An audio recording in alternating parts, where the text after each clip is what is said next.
A day after the president took oath of office, State House Nairobi is still abuzz with activity.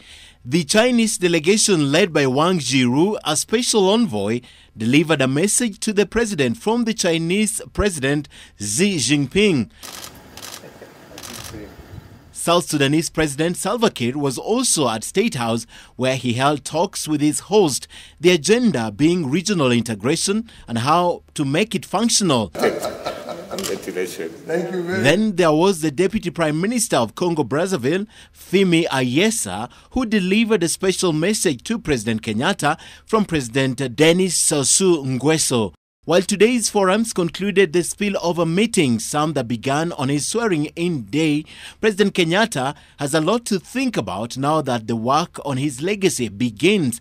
Many observers and commentators have argued that the actions and steps the president takes over the next few days will be defining. Top on his list, unifying a divided nation, badly beaten by months of polarizing campaigns. This, in the eyes of many, must be done by President Kenyatta sitting down with his political nemesis. There are two significant things that I believe we must address ourselves to if we are going to build a united, stable, and prosperous Kenya for all. The first one is to muster the courage to embrace our future by freeing ourselves from the baggage of past grievances. Then Kenyatta will have to relook at his cabinet. Already, there are indications of a reshuffle that could also see some cabinet members exit the government to make way for better performance and accommodate political casualties.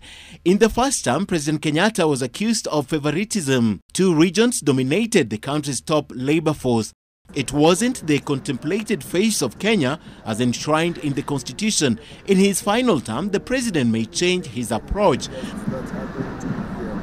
Political rewards is another hurdle that he will have to jump. Many of those who supported him lost their elective positions. While it's not unusual to reward their loyalty, the balancing act will be tough owing to the limited positions versus the number of those to be rewarded or considered. The polarizing campaign and the October 26th election inevitably revealed weaknesses in the Jubilee strategy. While his presidency is legal, backed by no less than the Constitution and majority votes cast, questions of legitimacy have been raised. President Kenyatta will have to work extra time to restore the dwindling public confidence in his administration and prove that indeed he is a president for all. Today, I ask each and every leader to join me in serving the people of Kenya without regard to political affiliation or choice, for every Kenyan deserves our full attention.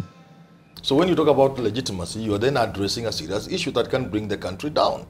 People seem not to understand it. It's not just that the losers are complaining as normal. The losers are saying this time, no. You are telling us to move to where? So then Wamatangi must understand that if you begin to move, you are moving with just part of the country. Then you are forced to look at the map of Kenya and then say, if I'm moving with the former Central, part of former Eastern, part of Rift Valley, or a very good chunk of Rift Valley, where am I leaving the rest? Ultimately, the manner in which the president executes his entree and deals with the unpredictable, poisoned political environment and an angry opposition that is increasingly becoming unpredictable will no doubt define his legacy.